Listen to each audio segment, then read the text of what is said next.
Bismillahirrahmanirrahim. Assalamualaikum warahmatullahi wabarakatuh. Perkenalkan, nama saya Hari Ustadz yang mau nanya, bagaimana sih tipsnya memiliki napas yang panjang dan suara yang keras, dan tentunya dengan latihan dengan metode apa yang antum terapkan? Sekian, assalamualaikum warahmatullahi wabarakatuh.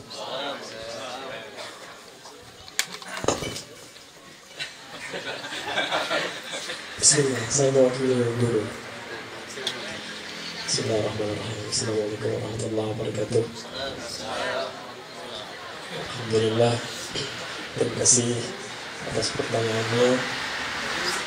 Ya, jujur saja kalau pertanyaan seperti ini paling sering saya dengar. Bagaimana cara kita mempunyai napas panjang, suara yang bagus, yang tinggi, paling sering ditanyakan. Karena memang hanya itu. Kita, Masya Allah ya, kalau kita menjadi seorang qori, memang dibutuhkan suara yang bagus, suara yang indah, dan juga napas yang panjang. Ada yang suara yang indah, napasnya pendek, tapi gitulah bacanya tidak, istilahnya itu tidak mengena gitu. Tidak terasa indahnya karena dipotong-potong ayatnya.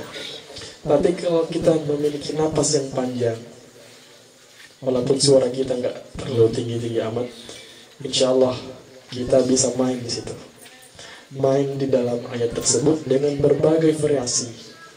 Nah, itulah keunggulan bagi orang-orang yang memiliki napas yang panjang. Kemarin, alhamdulillah, waktu saya bermusabaqah di negara Tanzania, di sana ada salah satu qori yang mempunyai napas yang panjang, namanya Syekh Aidi Sya'ban. Aidi Sya'ban ini salah satu qori yang paling panjang sedunia, bisa dibilang begitu. Dia membawakan satu surah Al-Duha dalam satu napas dengan tilawah seperti ini. Membaca surat Al-Balad, Masya Allah, panjang. Apalagi Al-Fatihah. Pasti teman-teman kalau suka dengar qori pasti tahu itu qori yang paling panjang napasnya, qori Aidi Sya'ban. Tapi setelah saya dengar-dengar dari bacaan beliau, cara beliau mengambil napas, cara beliau membaca, ternyata memang ada teknik khusus. Beliau di saat membaca Al-Quran tarik nafas seperti biasa, tapi suaranya itu ditahan, ngeden lah istilahnya, ditahan.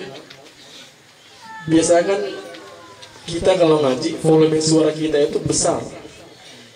Bismillahirrahmanirrahim, misalkan itu volume suara ngaji seperti biasa. Tapi dengan metode yang dibawakan oleh Syekh Aidi Sya'ban, dia memperkecil volume suara. Dari misalkan aslinya itu Bismillah, jadi dia dikecilkan jadi Bismillah, gitu. Jadi dikecilkan volume suara sehingga napas kita itu bisa panjang. Tapi bukan hanya dengan metode seperti itu, didorong juga dengan cara-cara lain seperti latihan dengan terus-menerus, terus olahraga, latihan dengan ayat yang panjang. Ya, ayat yang panjang yang dimaksud kita membawakan misalnya satu surah Al-Fatihah dengan cara lanjut terus-menerus hingga di ayat terakhir. Misalkan saya coba. Alhamdulillahi Rabbil Alamin Ar-Rahmanir Rahim Maliki Yawmiddin Iyyaka na'budu wa iyyaka nasta'in Ihdinas siratal mustaqim. Percobaan kedua, ketiga, dan seterusnya itu harus lebih dari ihdinas siratal mustaqim. Diusahakan. Ya, bisa dengan cara lebih ditarik lagi napasnya ataupun lebih dikecilkan lagi volume suaranya. Ya. Itu kan Qori'ah, Majah suci itu. Kan teman-teman tahu panjang napasnya. Itu kan volume suaranya kecil, makanya panjang napasnya. Kita yang volume suaranya besar, ya, butuh cara seperti olahraga dan latihan sebagainya. Ya, kembali ke tadi. Itu kita memperkecil volume suara. Alhamdulillahi Rabbil Alamin Ar-Rahmanir Rahim Maliki Yawmiddin Iyyaka na'budu wa iyyaka nasta'in ihdinas siratal mustaqim صراط الذين أنعمت عليهم غير المغضوب عليهم. Karena udah capek. Ya, pokoknya latihan seperti itu. Tapi kita mengaji ini jangan sampai mempersulit diri kita sendiri. Jangan paksakan kondisi, karena memang Allah memilih. Ini adalah amanah, teman-teman. Suara yang panjang, suara yang indah itu amanah dari Allah. Ya, hanya ya hamba-hamba yang Allah pilih saja. Tapi insya Allah semua kita ini adalah hamba-hamba pilihan Allah yang memang dikaruniai suara yang bagus. Tapi dengan latihan yang konsisten. Ya, latihan secara konsisten. Ya. Kalau teman-teman bisa konsisten belajar, karena memang saya dulunya memang dari kecil sudah dilatih. Tapi kalau teman-teman yang baru-baru ya agak susah juga. Apalagi teman-teman rata-rata remaja yang usianya belasan atau 20-an, dan mungkin teman-teman ada yang masih mengalami masa pubertas, masa transisi setelahnya itu, di mana suara kita itu berat, apalagi ya umumnya laki-laki ya pasti merasakan hal itu, suara berat ketika masa peralihan itu, jadi agak susah. Tapi mudah-mudahan saya berharap, berdoa mudah-mudahan di sini lahir generasi-generasi Quran, qori-qoriah terbaik, hafiz-hafizullah, masya Allah di majelis ini.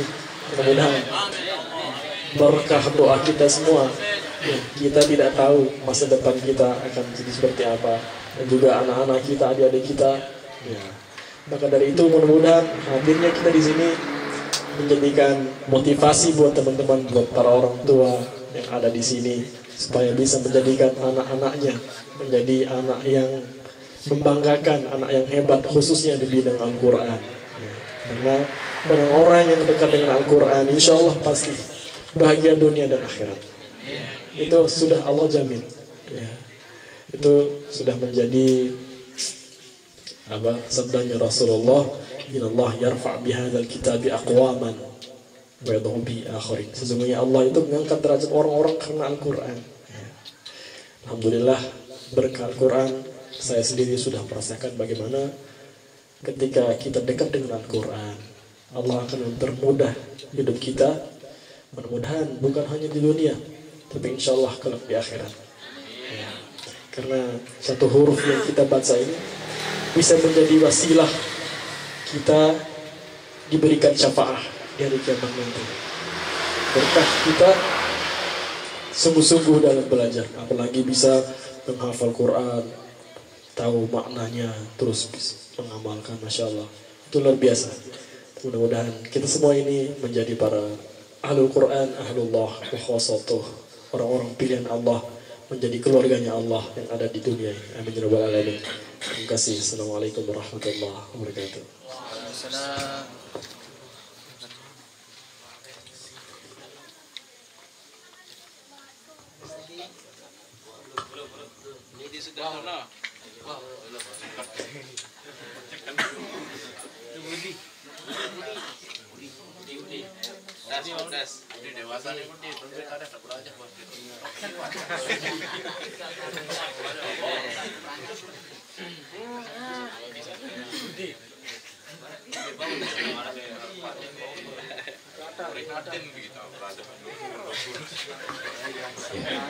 Bismillahirrahmanirrahim. Assalamualaikum warahmatullahi wabarakatuh. Kan nama tiang Wawan Zawil Ulum, Ustaz. Karena tiang seorang perokok nih, mau nanya masalah rokok. Bagaimana efek rokok itu di suara, Ustaz? Sekian. Assalamualaikum warahmatullahi wabarakatuh. Ini guru saya ahlinya. Sama-sama perokok.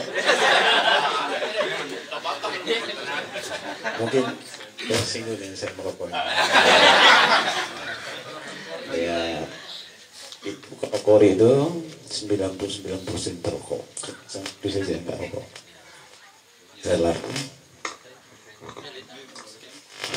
Samsung.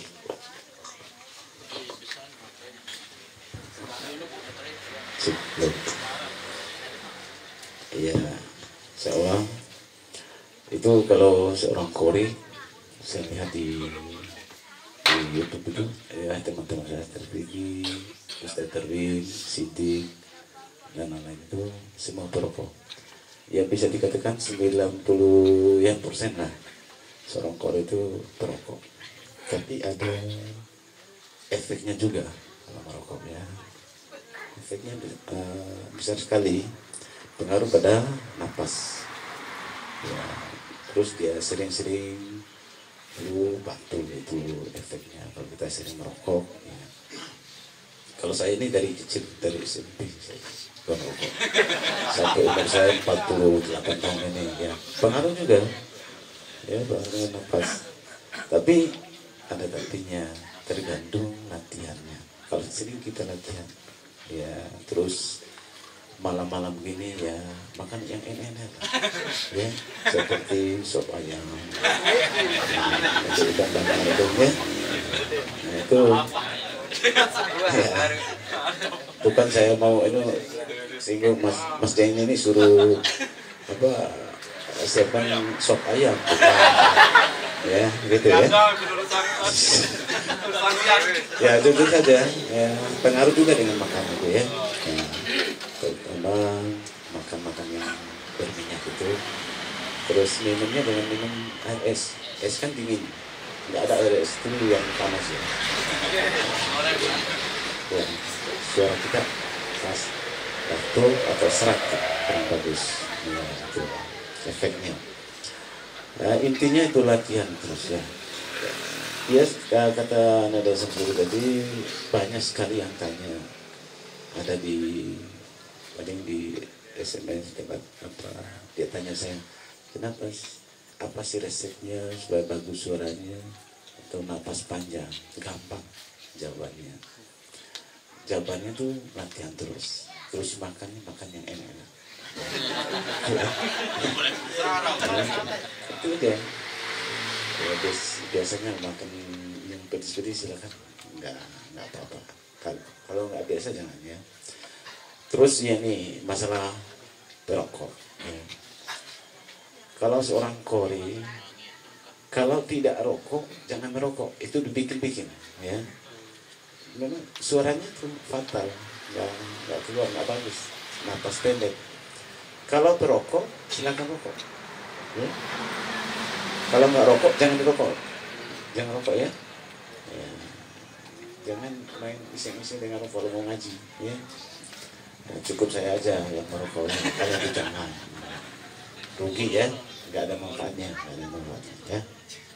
Makanya saya larang sekali tuh Samsuri, jangan dia rokok, pegang rokok saya nggak seru saya. Itu ya, itu larangan. Cukup saya saja yang merokok. Ya, ke umur juga ini. Itu ya, yang berkaitan dengan rokok. Pengaruh buat desa kita, pengaruh dengan nafas. Ya, itu ya. Apalagi mau ditanyakan?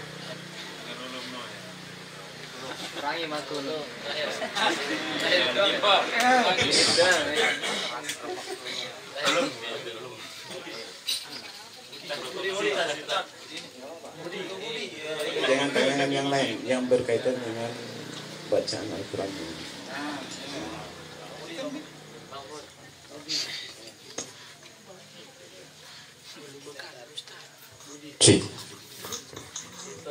Bismillahirrahmanirrahim. Assalamualaikum warahmatullahi wabarakatuh. Nama saya Zulkifli. Mau nanya sedikit. Tadi tips suara sudah, napas sudah, perokok sudah.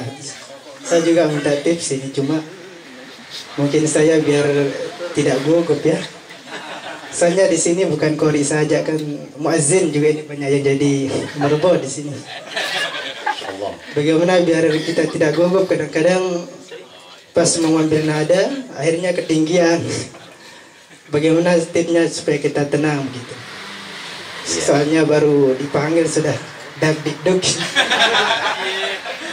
Mungkin itu aja biar tenang menghadapi segala situasi dan kondisi. Terima kasih. Assalamualaikum. Itu gampang sekali. Jadi, pertanyaannya ya dari merokok sekarang. Iya. Itu kalau seperti dengan kita mengikuti MTQ ya. Saya coba dengan itu ya. Kalau MTQ itu kan banyak orang yang nonton. Kalau mau aja itu hanya beberapa saja makmumnya itu ya. Itu ada faktornya. Kenapa kita sering salah di atas mimbar kita waktu tampil? Ya karena faktor itu.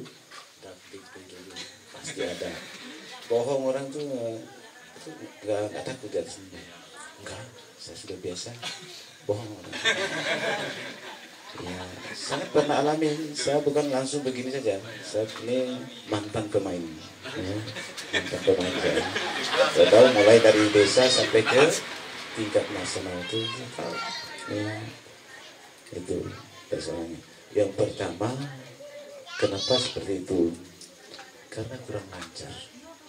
Kalau kita sering-sering itu, sering latihan, sering membaca, terutama ini adik-adik saya yang sering ikut MTQ itu, kenapa sering salah? Kenapa takut?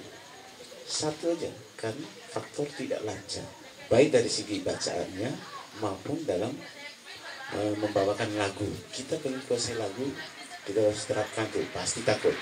Ya, jujur saja ya. Jangan yang baru belajar, yang senior-senior takut. Tapi karena sudah biasa, sudah lancar, sudah bagus bacaannya, baik dari segi lagunya atau yang tilawah ini ya, atau yang muadzin, ya insya Allah pasti berani. Jangan itu. Ya, itu faktornya kurang lancar. Ya. Kalau sering-sering kita muadzin, imam, coba saya kesini ya. Baru kali ini saya datang ke sini disuruh imam, tapi saya kan sering-sering di kampung saya jadi imam, pasti takut. Ada efeknya seperti itu, efeknya harus lancar ya, harus kuasai, terutama dalam hukum bacaan ya. Takutnya di belakang ini ada yang fasih, ada yang ahli di bidang itu, pasti kita ada pegang. Ada ya. Kalau sering-sering aja atau sering-sering tampil pasti bisa, insya Allah. Oke ya. Apa lagi?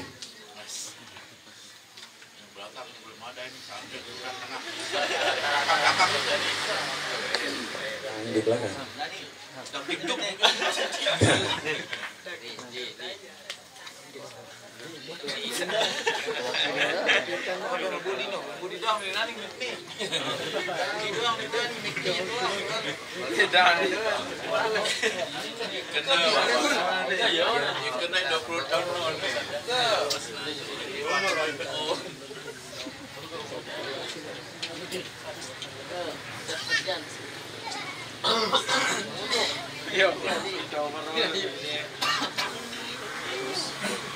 Sudah ya?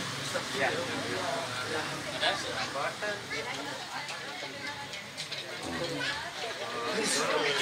Ya berulang nggak apa-apa ya.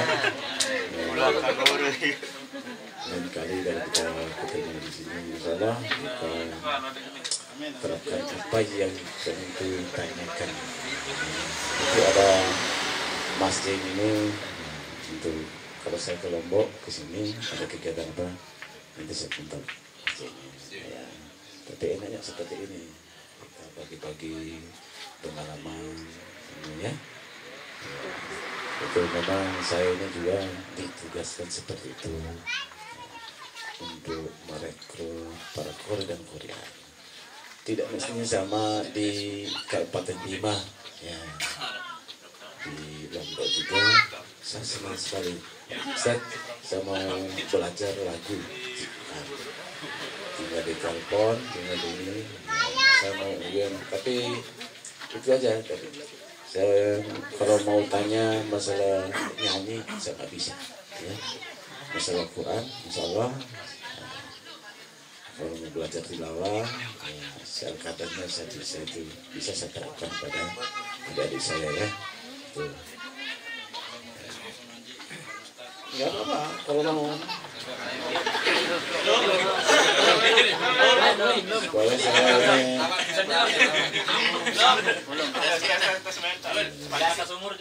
sudah ya. Kita minum dulu kopi hangat. Kebetulan sudah panas. Udah ya.